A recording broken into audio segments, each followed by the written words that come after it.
जय श्री राम। रामादल ट्रस्ट संपूर्ण विश्व में रह रहे सनातनियों की सुख, समृद्धि, सुरक्षा, शांति, संरक्षण, एकजुटता के निमित्त सनातन धर्म के वेद ग्रंथों में वर्णित दिव्य अमोघ महामंत्रों पर शोध, अनुसंधान, अनुष्ठान कर रहा है। इसी कड़ी में हम अपने देश के, विश्व के गौरवशाली नेता माननीय नरेंद्र दामोदर दास मोदी जी के स्वस्थ दीर्घायुष्य जीवन, दिव्य चिरयौवन, जिसकी पूरे सनातन समाज को आवश्यकता है, वो बना रहे। भारत को विश्व गुरु बनाने का जो उनका प्रयास है वह सफल हो, 100% सुनिश्चित हो। इसके निमित्त विगत 6 वर्षों से एक वृहद अनुष्ठान किया जा रहा है। इस कड़ी में विगत 6 वर्षों से धर्म नगरी अयोध्या श्री राम जन्मभूमि पर फहराए जाने वाला धर्म ध्वज और विजय पताका विगत 6 वर्षों से मोदी जी के निमित्त फहराया जा रहा है। यह विक्रमादित्य के बाद पहली बार है जब भारत के सत्तासीन सम्राट कहें या राजा कहें, उसके निमित्त धर्मध्वजा फहराई जा रही थी और फहराई जा रही है। विगत 2 वर्षों से सभी पर्वों पर नवीन पोशाकें अर्पित की जाती हैं। अब माह में 4 पोशाकें, 2 एकादशी, अमावस, पूर्णिमा, 4 पोशाकें अर्पित की जाती हैं।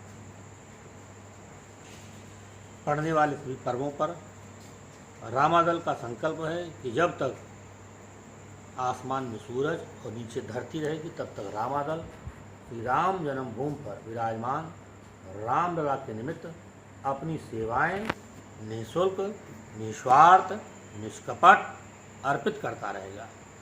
इसके लिए किसी से किसी प्रकार का कोई सहयोग न लिया गया है और न ही भविष्य में लिया जाएगा।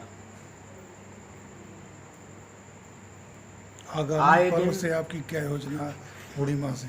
पूर्णिमा से अभी दर्शन करने गए थे तो देखा कि जो अस्थाई मंदिर बना हुआ है वहाँ के जो पर्दे हैं कुछ, तो पुजारी से बात हुई। पुजारी जी ने कहा, आदेश दिया, पुजारी जी का मतलब रामलला, आदेश दिया कि पर्दे हमने इकट्ठी का। पूर्णिमा से जो भी पोशाकें रामादल की ओर से जाएंगी पर्वों पर, विशिष्ट पर्वों पर, उनमें पूरे मंदिर का जो पर्दे और जो भी रंग रोगन का दर्जी का काम है वह रामादल की ओर से पूरे पर्दे अंदर बाहर सबके और वस्त्रों का सबका चयन एक आकर्षक, मनमोहक होगा। इसका भी संकल्प किया जाए। और अब की नवरात्रि में 9 दिन हमारे श्री रामलला जी 9 दिन नवीन पोशाक धारण करेंगे। ये पोशाकें तैयार हो रही हैं और पुजारी से बताया गया है। पुजारी जी बहुत खुश हुए। पुजारी जी खुश हो जाते हैं। वो कहते हैं कि यह राष्ट्र का उत्थान है, राष्ट्र के गौरव की बात है। और ये सबसे बड़ी बात है कि यह गौरव जिसने मंदिर का निर्णय दिलवाया, भारत के प्रधानमंत्री माननीय मोदी जी, उनके लिए सबको हो रहा है। वो बहुत 85 से अधिक वर्ष की उनकी आयु है और वह पूरी तन्मयता से, एकाग्रता से हमारे संकल्प को रामलला के सामने रखते हैं और उसका परिणाम मिल रहा। भविष्य में भी यह कार्यक्रम चलता रहेगा। जय श्री राम। और आपने चीन के विरुद्ध यज्ञ किया। विश्व में कोई भी सनातन समाज के विरुद्ध षड्यंत्र रचेगा, आँख उठाएगा, उसके विरुद्ध हम पूरी तत्परता से अपने शास्त्रों में छिपे हुए शस्त्रों का आवाहन करने में कोई हिचक नहीं रखेंगे, वह कोई देश हो अथवा व्यक्ति।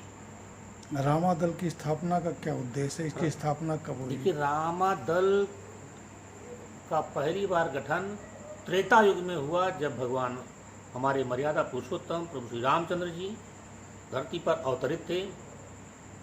राम रावण संग्राम से पूर्व वानर भालू की जो फौज इकट्ठा हुई, जो लोग इकट्ठा हुए, वही रामादल कहलाया। उसके बाद भगवान त्रेता युग के बाद युग बीतते रहे। अब जब यह एक मंदिर का निर्णय आया है दैवीय प्रेरणा से उत्पन्न प्रेरणा के बाद जब रामादल को गूगल पर सर्च किया तो देखा कि रामादल के नाम से विश्व में कोई भी संगठन नहीं है, जबकि भगवान के नाम से 2.5 लाख से अधिक संगठन दुनिया में काम कर रहे हैं, जैसे सीताराम भोजनालय, राम जानकी इंटर कॉलेज, इस तरह करके। किंतु उन 2.5 लाखों में रामादल के नाम से कोई भी संगठन तो नहीं है। तो ये समझा कि ये सत्य हो गया कि हाँ ये भगवती कृपा है। और अब रामादल का मतलब है जात पात से हट के भील, निषाद, केवट, जितने भी जिनको हम लोग यहाँ आज के समाज में पिछड़ी जाति या जो बताई जा रही है, रामादल का समूह उन्हीं लोगों से बना हुआ है, वानर, भालू। तो रामादल सबसे पहले विश्व में फैली इस व्यवस्था को नष्ट करके अगर आज मंदिर बन रहा है तो मंदिर का स्वप्न तभी साकार होगा जब पूरा विश्व राममय हो। तो राममय करने के लिए रामादल पूरी तत्परता से लगा है और उसी दिशा में शायद भगवत कृपा से रामादल का गठन हुआ है। आपने या रामादल ने यह निश्चय किया है कि आप धर्म ध्वज पूरे देश में फहराएंगे, देश में जहाँ जहाँ भी संकट है, लोग पीड़ित हैं, ध्वज के माध्यम से उनकी पीड़ा दूर की जाएगी। देखिए हमारे धर्म को आपने कब से ध्वज प्रदान करना शुरू किया और क्या उद्देश्य है? कि धर्म ध्वज 6 वर्षों से, धर्म ध्वज हमारे ग्रंथों में शक्ति का पुंज है। क्या वो रामलला का पूजित धर्म ध्वज है? हाँ, वो रामलला का पूजित है। चूँकि धर्म ध्वज यहाँ से जाता है तो जो वहाँ लगना होता है वहाँ पुजारी निकाल के लगा देते हैं और बाकी प्रसाद रूप में मिल जाता है। वही क्योंकि धर्म ध्वज सनातन धर्म ध्वज का मतलब बहुत कुछ। जैसे आप देखिए युद्ध होता था, युद्ध में 2 राजा आमने सामने लड़ते हैं तो सबसे पहले धर्म ध्वज पे ही आघात होता है। महाभारत के युद्ध में भी धर्म ध्वज की बहुत बड़ी भूमिका रही है। ये त्रेता युग में भगवान के समय भी जब युद्ध हुआ है तो धर्म ध्वज जिस घर की छत पर लगता है वहाँ आध्यात्मिक शक्तियों के आह्वान में सहायता होती है और जहाँ वो लगता है वहाँ सुख समृद्धि।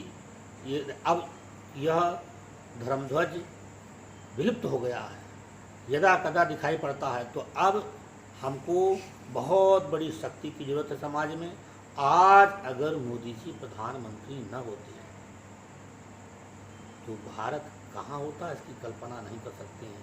आज 21वीं सदी उज्ज्वल भविष्य की परिकल्पना के साकार होने का समय है। तो उस दिशा में हम लोग काम कर रहे हैं और करते रहे। पहला धर्म ध्वज आपने कहाँ फहराया? 2 वर्ष उसका क्या प्रभाव पड़ा? जब 2 वर्ष पहले कश्मीर के एक पीड़ित परिवार दर्शनार्थी आए थे और उस समय 6 धर्म ध्वज मेरे पास थे जो पूजित थे, दीपावली में दिए गए थे, वहीं से वापस आए थे। एक रात वो रुके थे तो उनसे बात हुई सजुगना, तो रोने लगे कि पंडित जी हमारी कश्मीर की व्यवस्था बहुत ख़राब है, हमारे सामने ही हमारी मतलब बहुत उसको व्यक्त नहीं कर सकते हैं, कैसे होगा कि वहाँ अपने लोगों का झंडा पार आया। तो जब झंडे का नाम उसने लिया तो दिमाग में बात कौन गई। हमने कहा देखो हम तुमको कहीं कुछ ऐसी चीज़ मिल जाती है हमको वरदान कि मेरा मनोरथ पूरा आया था। तो हमने कहा ऐसा है मेरे पास श्री राम जन्मभूमि का पर जो धर्मध्वज फहराया जाता है वह मेरे पास है और वही धर्मध्वज जब मंदिर कभी बनकर तैयार होगा तब तो उस पर भी फहराया जाएगा वही धर्मध्वज। तो उसने कहा दे दीजिए गुरु जी। उसने धर्मध्वज लिया और सरयू के किनारे उसने खड़े होकर कहा जो भी मन में कहा और जब यहाँ से धर्मध्वज ले गया फहराया 6 महीने में ही उसके मनोरथ सिद्ध हुए। धारा 370 का सत्यानाश हुआ और उसने फ़ोन करके बधाई दी, कहा गुरुजी आज 5वां महीना धर्मध्वज का है। उसके बाद यह मन में प्रेरणा जगी कि हम यह धर्मध्वज भारत के कोने कोने में दुनिया के अन्य देशों में भी जहां हमारे भारतीय हैं, हम उनसे आपके इस विश्व वार्ता टीवी चैनल के माध्यम से आह्वान करते हैं, आप दुनिया के किसी भी देश में हो, आप हमारे फ़ोन नंबर पर, हमारी वेबसाइट पर संपर्क करें। हम आपको निःशुल्क क्या फ़ोन नंबर है आपका? 9161 940 611 वेबसाइट का क्या एड्रेस है? ramadaltrust.com आप संपर्क करें। हम उन्हें निःशुल्क धर्मध्वज विजय पताका के साथ राम रक्षा स्तोत्र की एक प्रति निःशुल्क उपलब्ध कराएंगे।